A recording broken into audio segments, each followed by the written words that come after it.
Boa noite, meus irmãos. Que a graça e a paz de Jesus Cristo, nosso Senhor, esteja sobre a vida de todos aqui essa noite.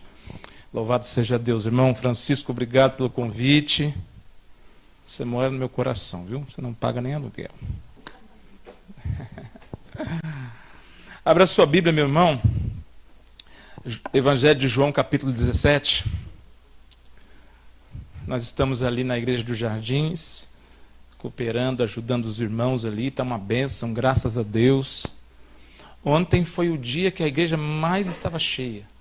Ontem foi o recorde. Graças a Deus, a igreja estava literalmente lotada.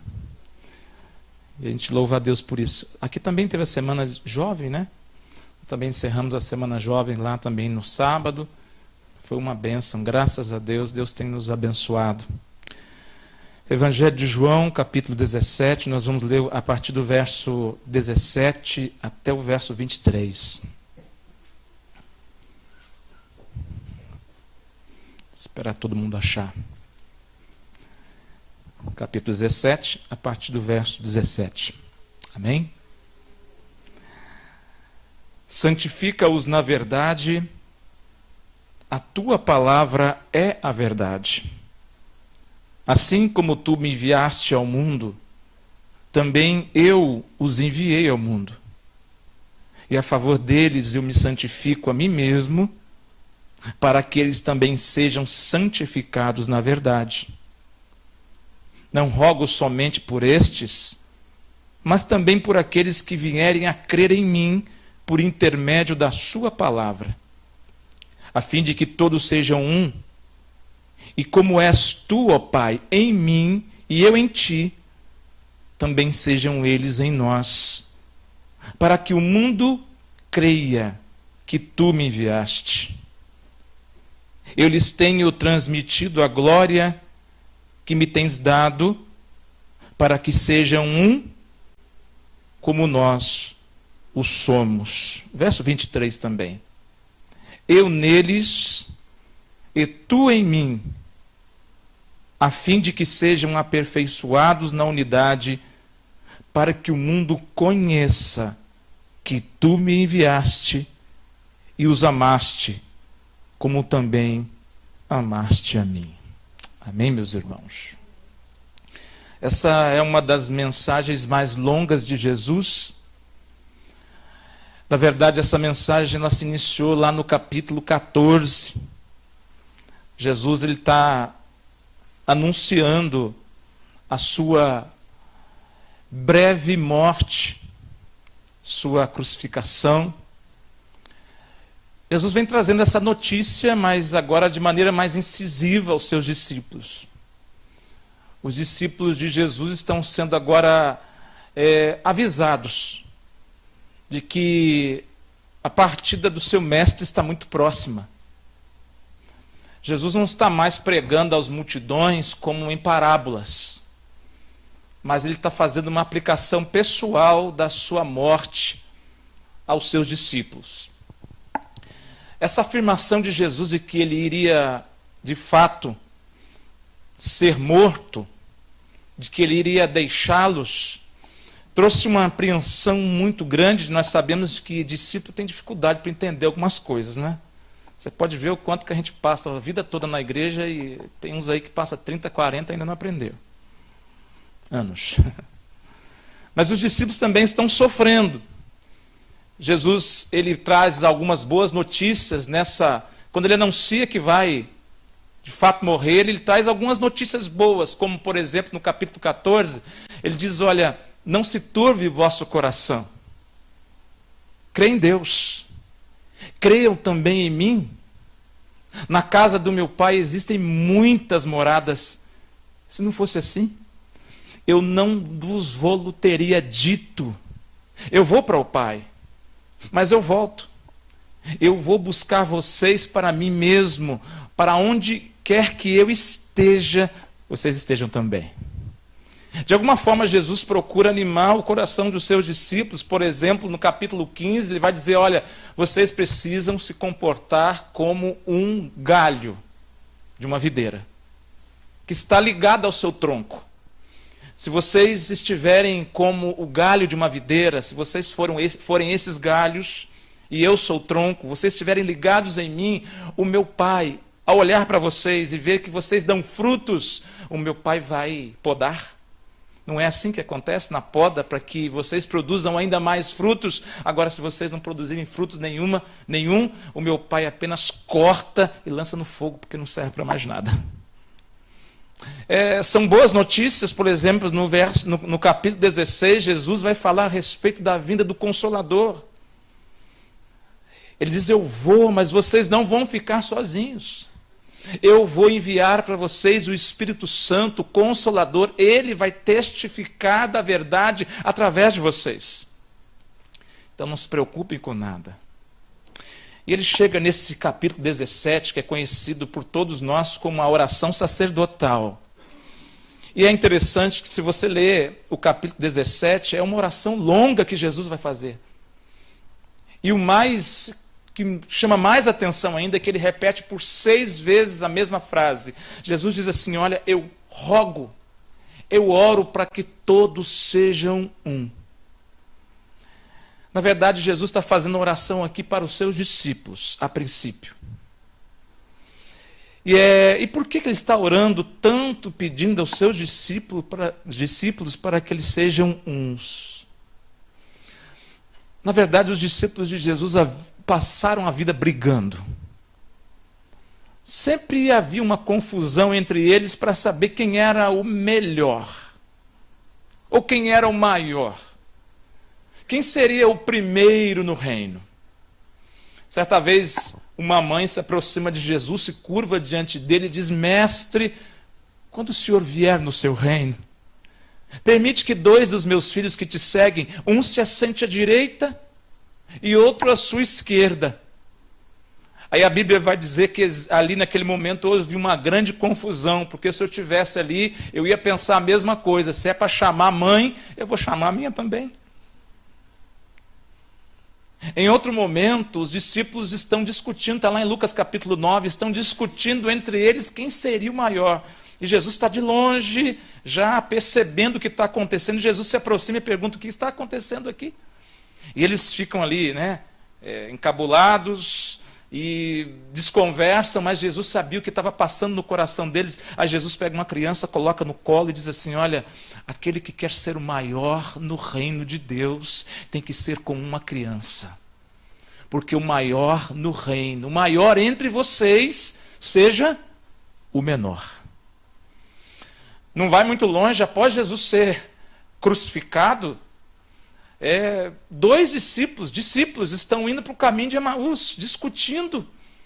Aí Jesus se aproxima e diz, o que está acontecendo? Eles dão uma bronca, dizendo assim, olha, por acaso você é o único forasteiro que existe aqui entre nós? Você não sabe a respeito de Jesus, um grande homem de Deus, um profeta, e ele foi crucificado, foi entregue nas mãos. Aí Jesus começa a pregar para eles ali, e eles logo se apercebem que quem estava caminhando com eles era Jesus, mas eles estavam discutindo entre eles a respeito de um assunto que Jesus já havia avisado há muito tempo, que ele ia ser crucificado, mas ressuscitaria ao 3º dia. Ainda bem, meus irmãos, eu louvo a Deus por isso, que essa história de discípulo brigar só ficou no passado. Discípulo não briga mais. Briga? É amém? Ou misericórdia? Os discípulos viviam brigando, querendo saber quem era o maior, quem era o melhor, quem era o mais importante. E essa noite aqui eu vou tentar responder uma pergunta que me foi feita lá na Novo Tempo. Eu sempre trago uma historinha da Novo Tempo, e tem muitas. E são só 3 anos fazendo o que eu faço. Eu fico pensando que se eu ficar lá 30, eu vou escrever um livro no final. Mas a pergunta é uma pergunta importante. É uma pergunta que me levou a uma reflexão um pouco mais profunda. Eu li muita coisa, falei com muita gente. Claro que não são verdades absolutas. Mas a pergunta foi, o que é que mantém essa igreja unida? O que é que mantém uma igreja que já tem cerca de 180 anos? O que é que mantém uma igreja que está presente em 200 países? O que mantém essa igreja unida? Uma igreja que fala mais de 300 línguas e dialetos, Léo. Ou dialetos. Uma igreja que tem mais de 23 milhões de membros. Qual é o segredo? Qual é o milagre? Qual é o acontecimento que talvez a gente não se aperceba, que mantém essa igreja unida? Vou repetir, nós somos mais de 23 milhões, espalhados por 200 países, que falam mais de 300 línguas ou dialetos. O que é que nos mantém ainda unidos, apesar de nós? Qual é o segredo? Qual é a chave que nos mantém unidos ainda? Eu conversava com um irmão aí de uma denominação muito parecida com a nossa, você não quer que eu cite, né? Ele dizia que as estatísticas da igreja dele dizem que ela tem diminuído nos últimos 10 anos, a ponto de desaparecer em alguns países. Mas eu vou repetir a pergunta. O que é que nos mantém ainda unidos como igreja? E uma das premissas, uma das causas mais importantes, pelo menos que nós encontramos assim de forma muito fácil, está aí nas suas mãos. É a Bíblia. É a palavra de Deus. Eu sei que você deve estar pensando assim, poxa, é muito óbvio que a Bíblia ainda nos mantém unidos. Você sabe que nós cremos no chamado profético da irmã White. Nós cremos no chamado da irmã White, na concepção da igreja, na formação da igreja, na missão da igreja. Mas não existe nenhuma base doutrinária da Igreja Adventista do Sétimo Dia que está em algum escrito da irmã White. Todas as nossas doutrinas estão na palavra de Deus. Todas as nossas crenças, o conjunto de crenças e doutrinas das quais no mundo todo, em todo o globo, são defendidas pela Igreja Adventista do Sétimo Dia, estão contidas na Bíblia, na palavra de Deus.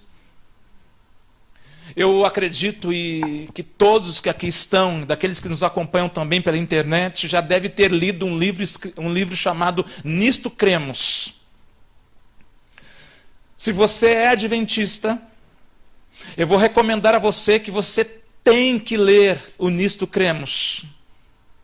Se você não é adventista, você precisa ler o Nisto Cremos. É nesse livro que estão contidas todas as nossas doutrinas, todas as nossas crenças. E ao ler esse livro, você vai ver que tudo que nós fazemos, tudo que nós pregamos, a missão da igreja está contida aqui na Bíblia Sagrada. Tudo que nós estamos fazendo aqui essa noite, a base disso está na palavra de Deus. Há um tempo atrás eu tomei uma decisão pessoal. Eu passei os últimos 7 anos tentando convencer as pessoas que estão próximas de mim a respeito dessa verdade potencializada da qual eu tenho posse hoje. E eu confesso aos irmãos que durante muitos anos eu não tive êxito na minha explanação, na minha explicação. As pessoas não permitem que eu termine de falar. Aí eu tomei uma decisão nos últimos anos. Eu adquiri vários exemplares do livro Nisto Cremos e dei para cada uma delas. E eu disse, antes de você me criticar, antes de você nos questionar, antes de você dizer que nós somos uma seita, antes de você dizer qualquer coisa, leia este livro. Pelo menos você vai me questionar dentro daquilo que você sabe. As nossas doutrinas, irmãos, estão pautadas na Bíblia. Eu tenho certeza que você sabe, porque nós somos uma igreja bíblica. Você sabia que nós somos a única denominação, pelo menos que prega a plenos pulmões, que os mortos estão em um sono profundo e inconsciente? Você sabia que nós somos a única denominação, pelo menos a que prega a plenos pulmões, em rádio, TV, em todas as mídias sociais, de que nós temos que guardar o sábado bíblico?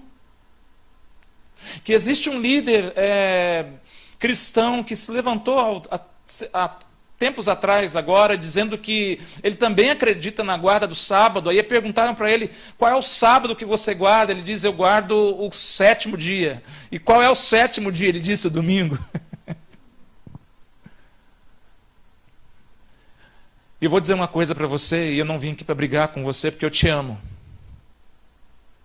Todo adventista do 7º dia que não estuda a Bíblia está prestando desfavor a ele e à igreja. Todos os dias se levanta alguém com uma ideia nova, dizendo que o Espírito Santo não é Deus, que Jesus não é Deus, que Jesus é uma criatura e que tantas outras coisas. E o pior do que isso, sabe o que é? Que muitas pessoas estão crendo nisso.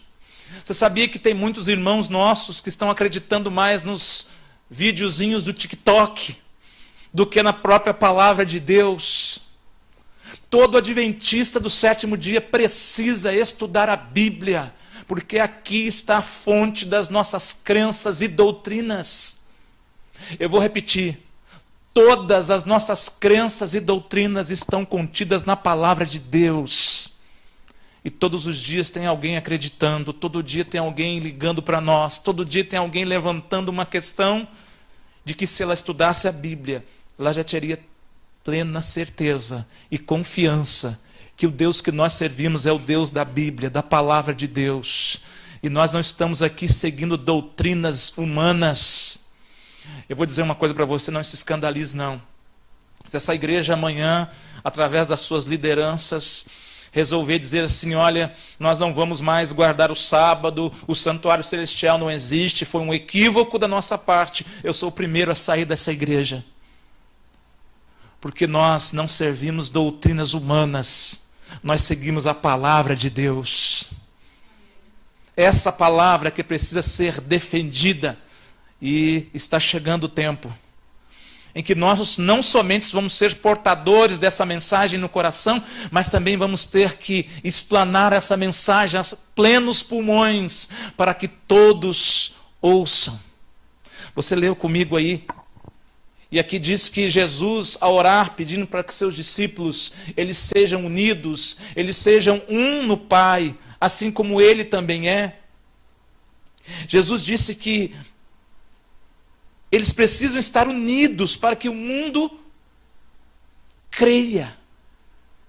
Deixa eu perguntar uma coisa para os irmãos: o mundo todo vai crer?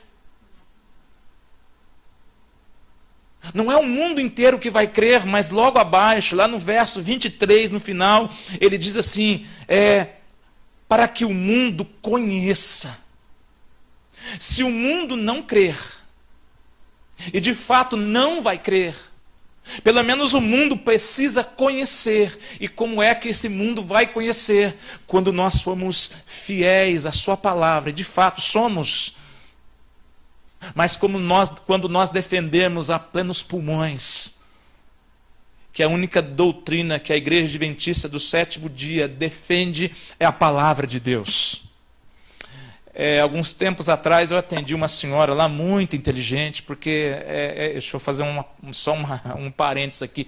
As pessoas que pegam no telefone para ligar para Novo Tempo, não é nenhum novo convertido, não é nenhum bobinho. São pessoas inteligentes, que sabem o que estão fazendo, sabem o que estão falando, e precisam descobrir rapidamente também no vespeiro que estão mexendo. E a pessoa falou, a história se repete, a pessoa falou, ela disse, vocês são uma seita por causa disso, e por causa daquilo, e por causa daquilo outro, e trouxe um monte de coisas. Ela, por fim, falou assim, e aí, o que você acha? Eu disse assim, senhora, faz o seguinte. Ela o quê? Pega a senha. Como assim? A senhora não é a primeira. A senhora não é a segunda. A senhora também não vai ser a última que vai dizer o que a senhora está dizendo. Eu não era nem cristão ainda, eu já ouvi a mesma frase. A única doutrina que a Igreja Adventista defende é a palavra de Deus. E é por isso que nós pagamos um preço tão alto. Então, uma das coisas que nos mantém ainda vivos, de pé, como igreja, unidos apesar de nós, é a palavra de Deus. É a Bíblia. Ela ainda nos sustenta. Eu digo ainda porque vai chegar um tempo que muitos que estão nessas fileiras, é o que a irmã White diz, vão abandoná-las. Mas o que nos sustenta de pé é a Bíblia, é a palavra de Deus. E a segunda, qual é, irmão? A segunda coisa ou acontecimento que nos mantém de pé, é o nosso senso de missão. Se você olhar ao seu redor, se você olhar para o lado, aí você vai ver que todos aqui têm um ministério. Um canta, o outro serve, o outro prega, o outro louva a Deus, o outro toca instrumentos, o outro serve de alguma forma. Todos aqui têm algum tipo de ministério, todos temos um ministério. Só que o que nós precisamos ter, de fato, é o senso de missão. E o senso de missão, irmãos, ele não é para ser feito aqui dentro. Senso de missão é para ser usado lá fora. É lá fora, irmãos, que ninguém me pediu segredo para aquilo que eu vou falar, deve custar um pouquinho. Se alguém não gostar, que vem falar comigo. Mas você sabia que hoje, agora, esses números já estão desatualizados. Nesse exato momento, tem 1.300.000 pessoas esperando uma visita sua?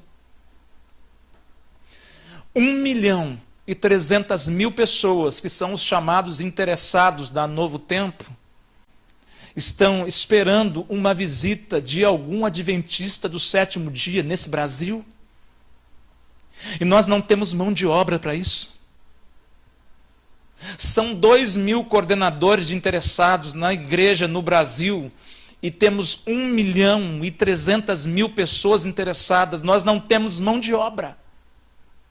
A Novo Tempo cumpre o seu papel, graças a Deus, alcança milhares de pessoas. Só que ao mesmo tempo nós não temos mão de obra, está faltando ferramentas, pessoas dispostas a levar essa mensagem para fora da igreja. Eu vou dizer uma coisa, por favor, não se ofenda, é com muito amor que eu vou dizer para você, e até não tem nada de mal nisso. Deus não nos chamou somente para nós fazermos o pôr do sol juntos. Deus não nos chamou somente para nós fazermos o nosso junta-panela. Está tudo certo, tem que ter pôr do sol, tem que ter junta-panela, está tudo certo, não tem nada de errado nisso. Só que a principal missão da igreja é levar essa palavra lá fora. Hoje, só de interessados, são 1.300.000 pessoas. Se nós somos um pouco mais de 2.500.000 em território brasileiro, ou um pouco menos, não são números redondos, mas metade de uma igreja como a nossa está lá fora. Eu lembro que eu passei 4 anos sofrendo dentro da igreja.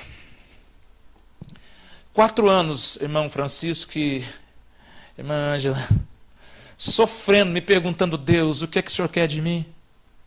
Eu preciso fazer alguma coisa. Não é precisar, é uma necessidade. Eu necessito fazer alguma coisa, mas o que é? Eu sou adventista há 7 anos. Eu passei 4 anos.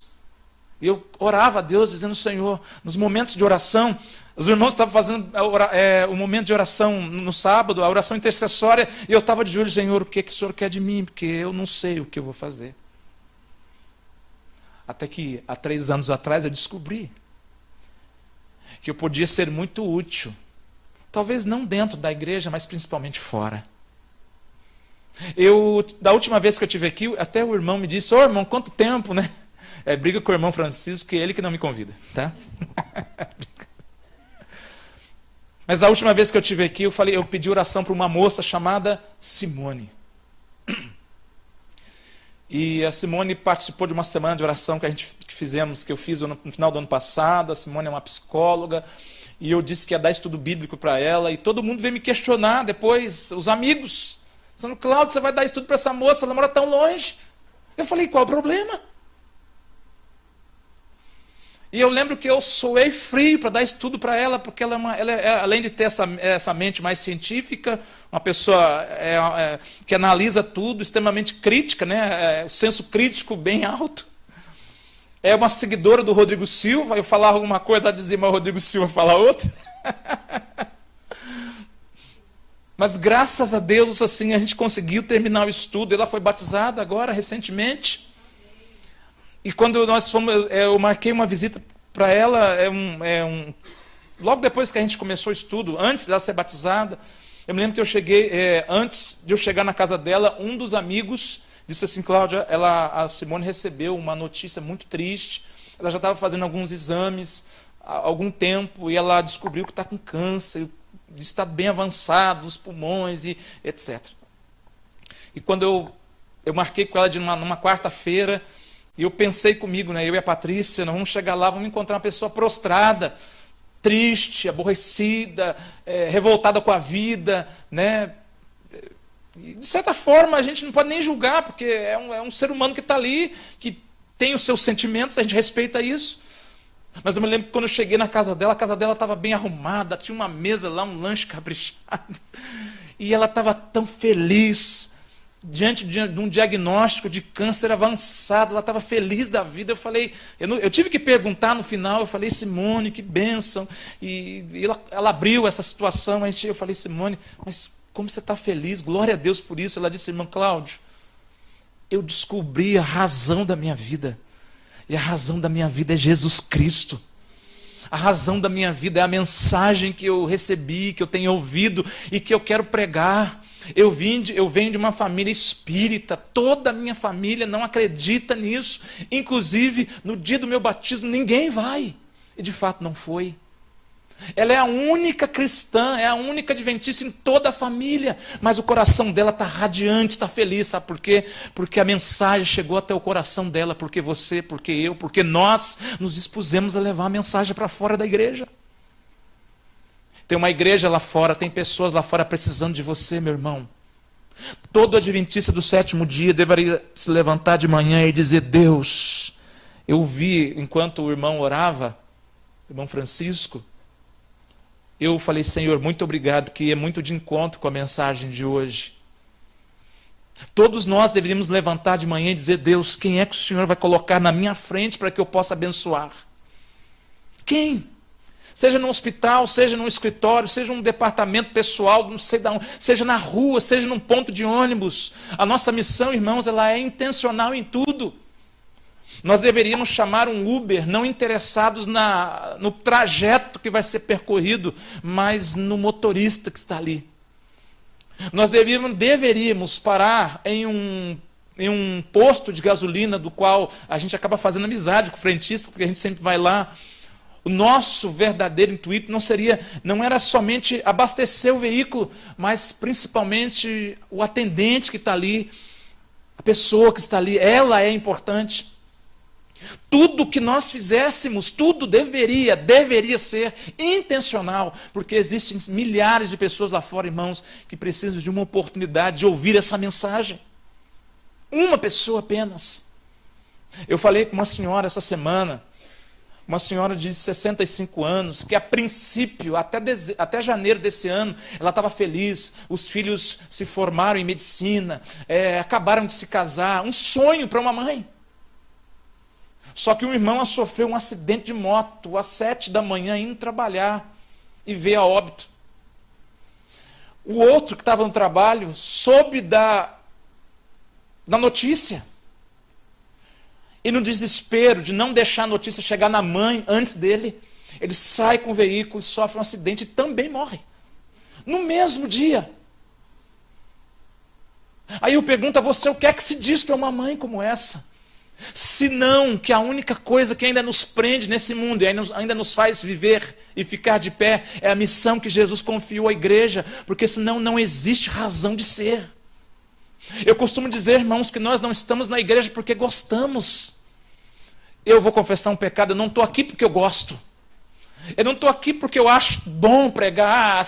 É claro que existe uma questão pessoal, Mas eu estou aqui principalmente porque eu preciso. Nós estamos aqui hoje porque precisamos estar aqui. Precisamos servir, precisamos pregar, precisamos louvar a Deus, cultuar o Senhor, essa cereja do bolo que chama-se culto. Porque ser cristão de fato não é estar aqui exercendo o nosso ministério, mas principalmente exercendo lá fora a nossa missão. E eu vou repetir, milhares de pessoas estão lá fora esperando uma palavra sua e minha. Essa senhora conversou comigo 2 horas e 40 minutos. 2 horas e 40 minutos. Foi até a irmã... eu não... Na rádio, né? Foi um dia na rádio essa semana, eu não consegui ir porque passou do horário. Eu mandei mensagem, não vou conseguir estar na rádio. Vai alguém aí, vocês se virem aí, porque eu não vou conseguir ir. Essa mãe, no final, uma mãe, eu não sei o que é isso. Eu não sou mãe, sou pai.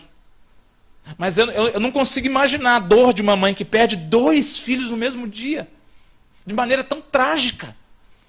No final da conversa, eu orei, ela disse, muito obrigado. A missão ainda me mantém de pé. Eu ainda creio que eu vou pregar o evangelho para muitas mães, que quando perderem os seus filhos vão ter a certeza que vai ser apenas um até breve. Porque naquele grande dia, quando Jesus voltar, nós vamos nos encontrar novamente. O que nos mantém ainda de pé como igrejas e vivos, unidos, apesar de nós, é a palavra de Deus, são as doutrinas, o conjunto de crenças que nós temos. Se você for em qualquer lugar do mundo, se você for no Japão, você vai descobrir, e você já sabe, que a mesma lição da escola sabatina está sendo estudada lá também. Se você for em qualquer lugar da América do Norte, em qualquer lugar da Europa, da África, você vai descobrir que a mesma mensagem está sendo pregada lá também, ensinada lá também. A doutrina, a Bíblia, a palavra de Deus nos mantém de pé. E o que ainda nos mantém de pé é o nosso senso de missão. Senso de missão. E para terminar, para não te cansar, para você ir embora feliz. O que nos mantém de pé, e essa aqui talvez seja uma das mais difíceis e duras, eu vou te dizer porque o Léo deve saber também. O que mantém essa igreja ainda de pé e unida é a forma como a igreja administra os seus recursos. Você sabe quanto custa uma Bíblia lá na África, irmão? Qualquer país que seja. Daqueles mais pobres, que a maioria é. Um salário mínimo. O povo lá não tem nem comida. Vai ter dinheiro para comprar uma Bíblia? Deixa eu perguntar algo para você. Alguém aqui já foi na África? Você já foi na África? Tem sempre um bonito. Você já foi lá, você sabe como é que é, né, meu irmão? Eu nunca fui na África e talvez não vá. Mas você sabia que você vai lá sim? Todos os meses? Quando você entrega o seu dízimo na igreja? Vou dizer uma coisa aqui, que esse assunto para alguns ainda, pasmem, é sensível. Quando você recebe o seu salário, percentualmente você tem nas suas mãos o quê? 100% do seu salário, não é isso? Aí, qual é a parte que se tira, que se devolve na igreja? Quanto? 10%. 10%? 10% é de quem? É de Deus. E os outros 90% é de quem? Logo, se tudo é dele, por que ainda existe tanta controvérsia em relação a isso? Vou dizer controvérsia para você por quê? Como eu disse, talvez eu nunca vá à África, e talvez muitos aqui, a maioria, salvo o Milton, nunca vão lá, mas todos os meses nós vamos lá, porque 20% do nosso dízimo vai para lá. 40% das nossas ofertas vão para lá, vão para a janela 1040. De alguma forma nós estamos chegando, contribuindo com a missão, talvez não pessoalmente. Você sabia que tem países na África que não têm condição de manter nenhum obreiro? Mas esses mesmos países têm 20 pastores, professores, escolas e clínicas. E quem é que mantém isso? É o seu dízimo e a sua oferta. Há um tempo atrás me ligou lá um doutor, e toda vez que o camarada vai falar comigo e coloca o DR na frente, ele coloca o ponto, eu coloco o ponto e já relaxo na cadeira. Porque senta que lá vem a história. Eu ouvi uma coisa na faculdade que me apaixonou pelo conhecimento. Sabe qual foi? É que a única coisa que faz sentido você estudar de fato é você adquirir conhecimento para poder ajudar alguém. Se o conhecimento que você adquire, ele não serve para que você possa transformar o ambiente que você vive ou a vida de alguém, então o conhecimento não serve de nada. É uma coisa muito óbvia e simples, mas eu falei, puxa vida, é isso. Mas alguns, infelizmente, não pensam assim. E ele se apresentou e disse assim, olá, com quem que eu falo? Eu disse, é Cláudio. Ele, tudo bem, eu sou o doutor fulano, e aquela coisa toda. Ele disse assim, irmão, eu quero dizer uma coisa para você. Eu disse, que é? Ele disse, o dízimo é de 200 mil reais. Eu falei, que bênção, irmão, glória a Deus. Ele disse, não, você não entendeu. Eu disse que o meu dízimo é de 200 mil reais. Eu falei, ih? É que a minha igreja é pequena. E eu estou pensando ali, conversando com os irmãos, e a gente quer instalar um sistema de ar-condicionado na igreja que custa muito caro. Então eu vou ficar alguns meses sem entregar o meu dízimo, porque eu vou fazer esse investimento na igreja, e falou, e eu quieto. Aí ele deu uma pausa e perguntou, o que é que você acha?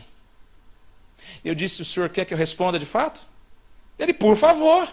Liguei para ir por causa disso. E eu disse para ele, o senhor é um irresponsável. Porque não existe na face da terra um homem que possa dizer, eu vou fazer a obra de Deus do meu jeito e administrar aquilo que não é meu do meu jeito. Deus não precisa disso. Tem alguém que tem algum tipo de dúvida sobre isso? Deus não precisa que o Cláudio ou alguém administre aquilo que é dele.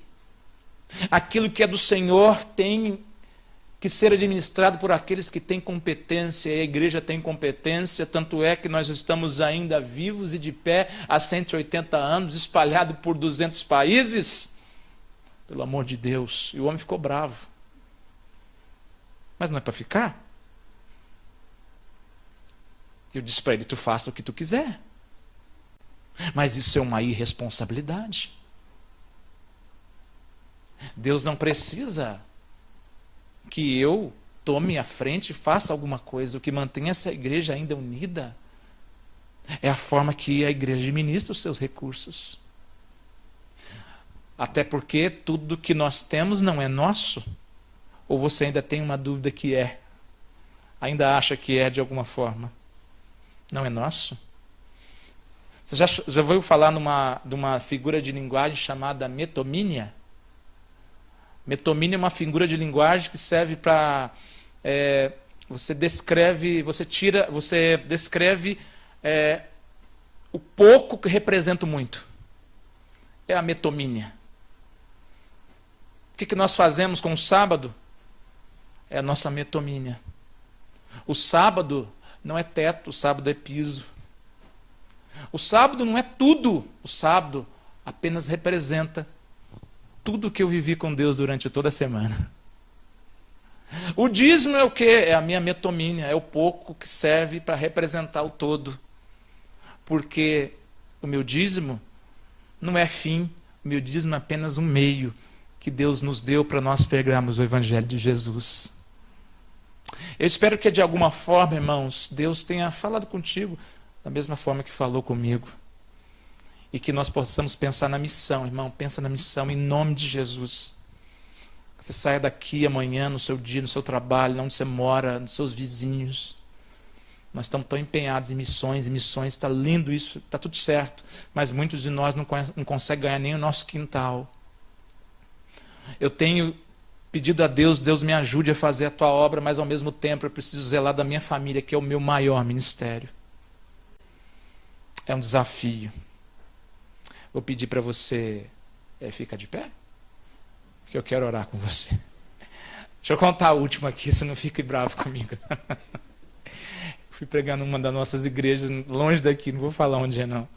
Aí eu falei assim, os irmãos podem ficar de pé? Aí gritou uns 3 irmãos lá no meio da igreja e falou assim, nós não temos esse costume aqui não. Aí eu dei uma pausinha assim e pensei, fique quieto, fala alguma coisa. Aí eu falei assim, tá certo, irmão, então você vai brigar com quem me chamou, porque vai ficar todo mundo de pé.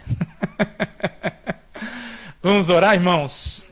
Pedir a Deus que nos abençoe, que nos guarde, que nos dê essa certeza de que a palavra é a nossa bússola, a missão é o sentido de tudo que nós fazemos e que a forma que a igreja administra os seus recursos é a maneira que Deus encontrou de nós chegarmos a lugares que pessoalmente nós jamais vamos chegar.